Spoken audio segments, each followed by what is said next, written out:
All or nothing at all.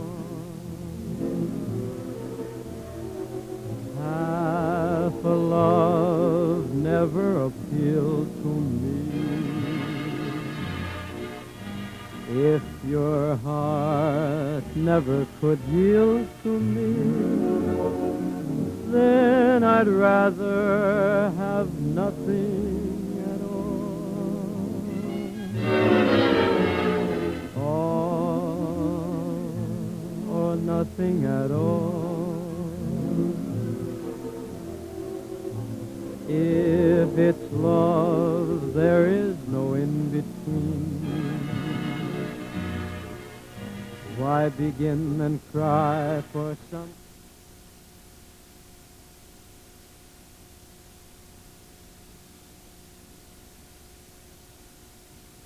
My name is Sarah Rawls, and I'm here with Virginia Malloy, who has come to talk about Edward Campbell, who gave up his high school career to go fight in World War II.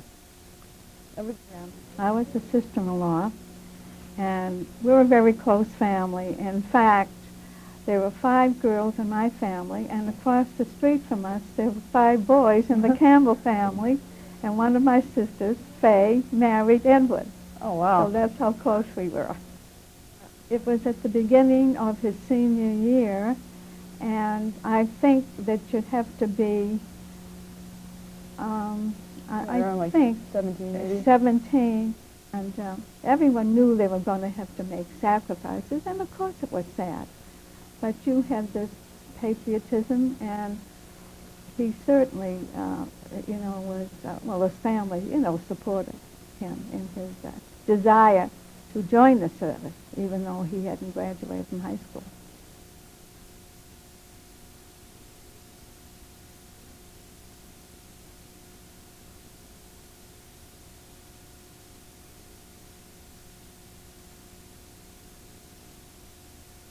Now, Fred, what grade were you in when you left for the war? I was a junior in Chelmsford High School. That was in the early 1940s. Okay, now, how did this affect your friends and your family about leaving? Well, it was a difficult time because my other 4 brothers were in the service, and I was the 5th one to go in. So it affected the family quite badly. Now, what were your feelings about the war before going in? Well, there was quite a bit of cruelty and a lot of people getting killed, and it was very frightening to us. Did you enjoy your time in the service over there? Did you? When a thing like that is happening, there's not much joy, but after it's over and you come out alive, you find that there was a lot of joy in the Army. Good friends, good fellowship, and seeing the world, which probably I never would have seen if it hadn't been for the war.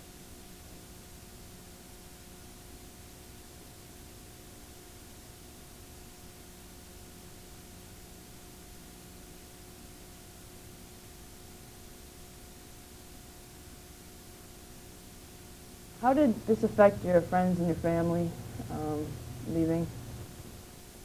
Well, I miss them. And,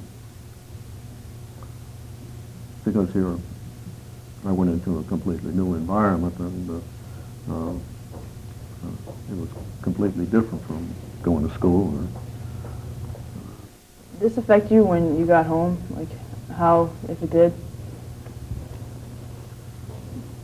Well, I think that it was a tremendous growing up experience, and it was a wonderful opportunity to serve our country and to see the part of the world that I did see. It was a good experience from both growing up and going out into the world and in industry. I I think it prepared me well for what was to come.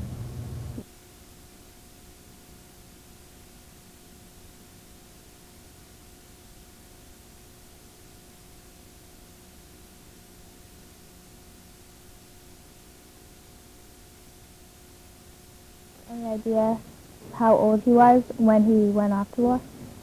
I'm not really sure, but I know he was in high school. Probably 17, I'm guessing. 4 brothers. Clifford first, my father, who's the oldest, who has passed away. Then there's Robert, Thomas, and Harold. All 4 of them were in the service at the same time in World War II. Harold and Robert were all in the Army, and Tom was the only one in the Navy. Hi, Uncle Harold. Congratulations. We're very proud of you. It took a while, but obviously people feel that it's time to congratulate the men that did leave school for our country and to serve in World War II. We're very proud of you, and we wish you could be here. Love you much.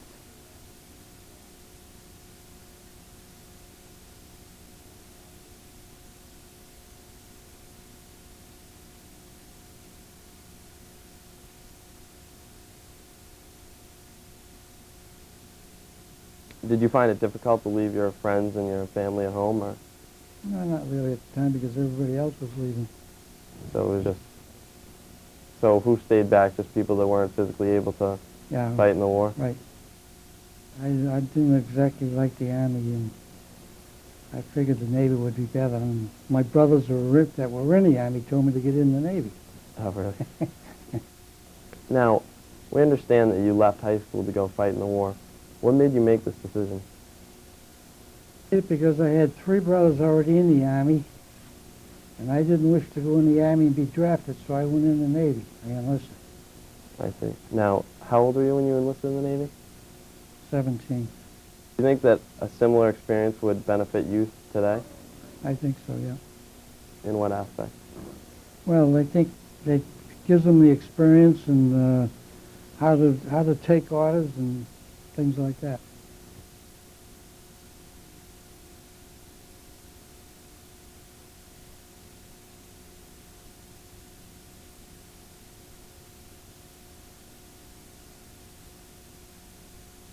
So how old were you when you left high school?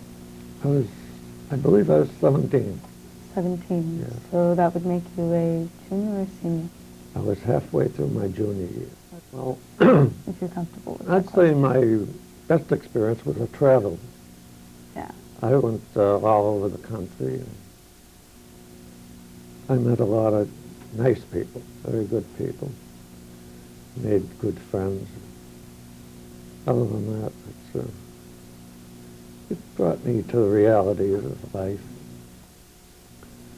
I learned the beauty of the country, and I learned discipline, how to take orders, and actually give orders too. And I did pretty well. I found life at home here quite the same way as it was when I left. I took a job at a factory in Lowell for a while. Actually, I worked 20 years there.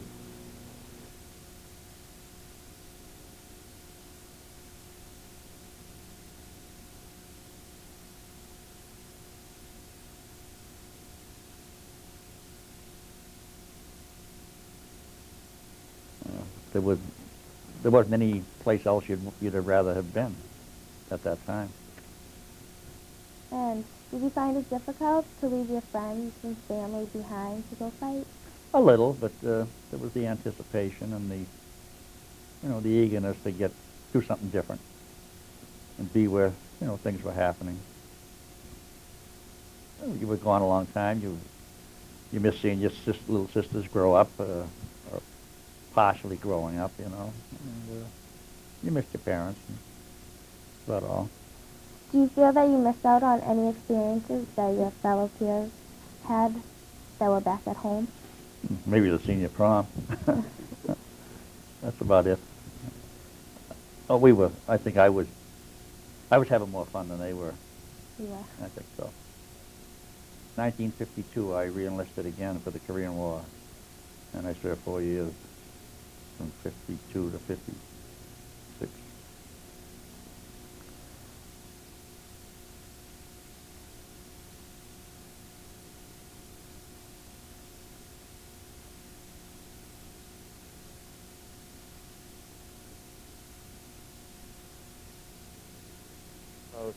What high school was like during the war?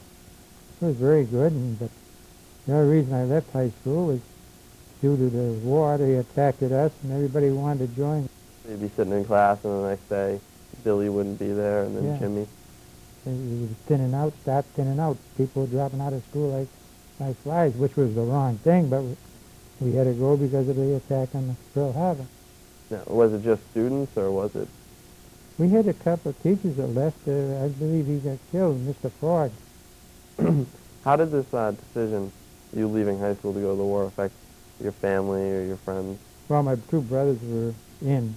One was at Pearl Harbor, the day they raided Pearl Harbor. He was on a light cruiser. Hi, I'm Ken Millman. I was born and brought up here in Chelmsford. I lived in East Chelmsford all my life. Then I went into service. And I come out of the U.S. Navy as a third-class radar man.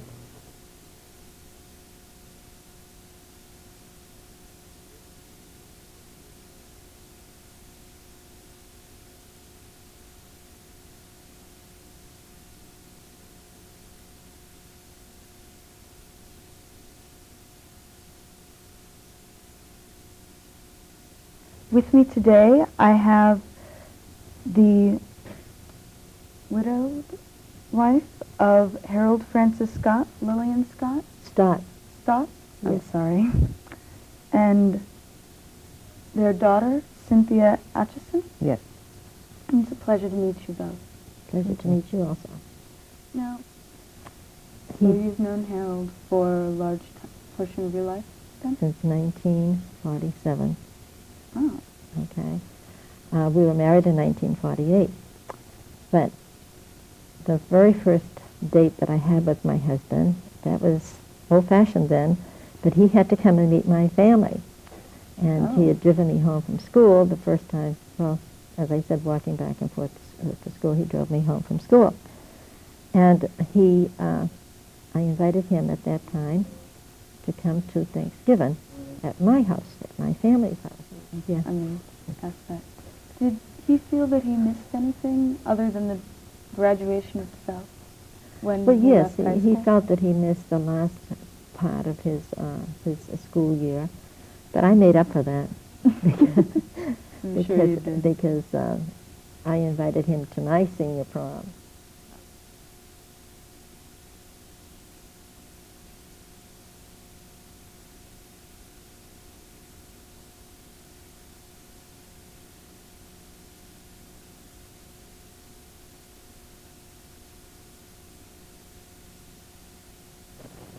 Hi, my name is Joe Reddy, and today I'm interviewing veteran John Mackey.